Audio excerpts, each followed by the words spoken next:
আমার মাথায় আসলে আমার লজিকে আসে না যে কী কারণে আসলে এদের নর্মালাইজ করতে হবে। যেভাবে একটা এক্সপোজার দেওয়ার চেষ্টা করছে এদেরকে, যেভাবে সিম্প্যাথি দেওয়ার চেষ্টা করছে, এটা আমার কাছে একদমই ভালো লাগে না।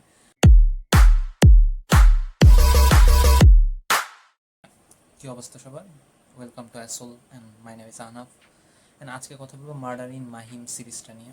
তো এই সিরিজটা কিছুদিন আগে ওটিটিতে আসছে, তো সেই কারণে এটার দেখার কারণ হচ্ছে যে বিজয় রাজ, দেন আমাদের সবার প্রিয় ছোটোবেলার যে নস্টালজিয়া সিআইডির যে এসিপি প্রদ্যুমান, শিবাজি সত্যাম, আশুতোষ রানা, ওভারঅল যে মেন কাস্ট আছে সবাইকে আমার দারুণ ভালো লাগতো, সেই কারণেই সিরিজটা দেখা। তো সিরিজটা দেখতে গিয়ে আমার যেটা মনে হলো যে ওয়েব সিরিজ বা মুভি বলেন 90% কিন্তু এই যে মার্ডার মিস্ট্রি বা থ্রিলার সাসপেন্স এগুলোর মোটিভ বা এগুলোর মেন স্টোরিটাই কিন্তু হচ্ছে এলজিবিটি কিউ বা হচ্ছে গে, লেসবিয়ান, এইসব টপিককে কেন্দ্র করে।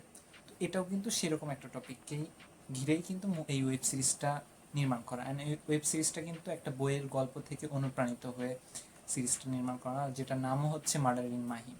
আসলে এটার যে বেসিক স্টোরিটা আমরা টিপিক্যালি যেরকম দেখি যে কোথাও একটা মার্ডার হয় অ্যান্ড এটা ইনভেস্টিগেশন করতে যে আরও অনেক মার্ডার হচ্ছে বা সিরিয়াল কিলার টাইপের যেরকমটা, তো এটারও কাইন্ড অফ সেরকম যে মাহিম জাংশন বা মাহিম স্টেশন যে জায়গাটার নাম, সেখানে পরপর খুন হয়ে যাচ্ছে অ্যান্ড এই খুনটা করছে কে, কারা করছে, সিরিয়াল কিলিং বা অন্য কোনো কারণ হতে পারে।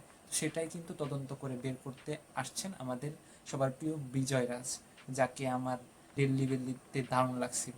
তিনি যে গ্যাংস্টারের রোলটা প্লে করছেন, শিবাজি সত্যাম, যিনি আমাদের সবার ছোটোবেলা এসিপি প্রদ্যুমান যে ক্যারেক্টার কুচতো গড়বড় হে আমাদের ছোটোবেলাটা রাঙিয়ে তুলছিল। ধরো এই যে এই সবগুলা ক্যারেক্টার, তাদের চরিত্র কেমন হবে বা তারা কি রোল প্লে করতেছে সেটা দেখার জন্য আমার এই সিরিজটা দেখা। বাট সিরিজটা দেখার পর আমি খুবই ডিসঅ্যাপয়েন্ট হয়েছি যে মোস্ট অফ দ্য স্টোরিজ এখন এই যে এলজিবিটি কিউ বা গেস, লেসবিয়ান এরকম টপিককে কেন্দ্র করে কেন হচ্ছে। মানে আপনি একটা সিরিজ নির্মাণ করতেছেন, জাস্ট আপনি একটা কিছু দেখাই দিলেন যে কোনোভাবে সিরিয়াল কিলারটা গে বা লেসবিয়ান এরকম কিছু হবে, অ্যান্ড লাস্টের দিকে যে বিশাল একটা সাসপেন্স বা বিশাল একটা ধাক্কা খাবে অডিয়েন্স, এটা কিন্তু এখন আর হচ্ছে না। কারণ এখন মোস্ট অফ দ্য স্টোরিজই কিন্তু এরকমই হচ্ছে যে কোথাও মার্ডার হচ্ছে বা কোথাও একটা পরপর মার্ডার হচ্ছে, অ্যান্ড দিন শেষে কিন্তু কোনো ইনভেস্টিগেশন বা কোনোভাবে একটা তদন্তে বের হয়ে আসতেছে যে কিলারটা আসলে লেসবিয়ান বা এলজিবিটি কিউ।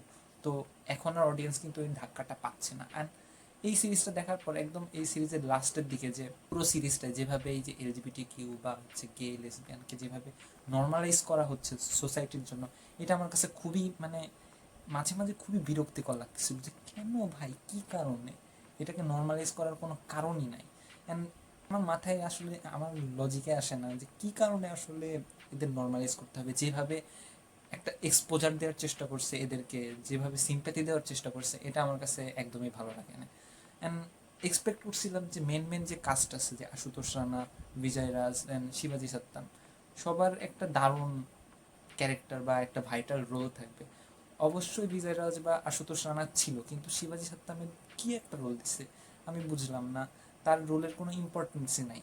তার জায়গায় যদি অন্য যে কোনো কেউ হতো, আমার তিনি থাকাতেও যা, না থাকাতেও তাই। তো তার কাছ থেকে আমি একটা আলাদা কিছু এক্সপেক্ট করতেছিলাম, যেটা আমরা সবাই সিআইডি থেকে দেখে আসছি। তো তাকে এখানে যে রোলের দেখানো হয়েছে সেটা আমার কাছে খুব একটা ভালো লাগে নাই।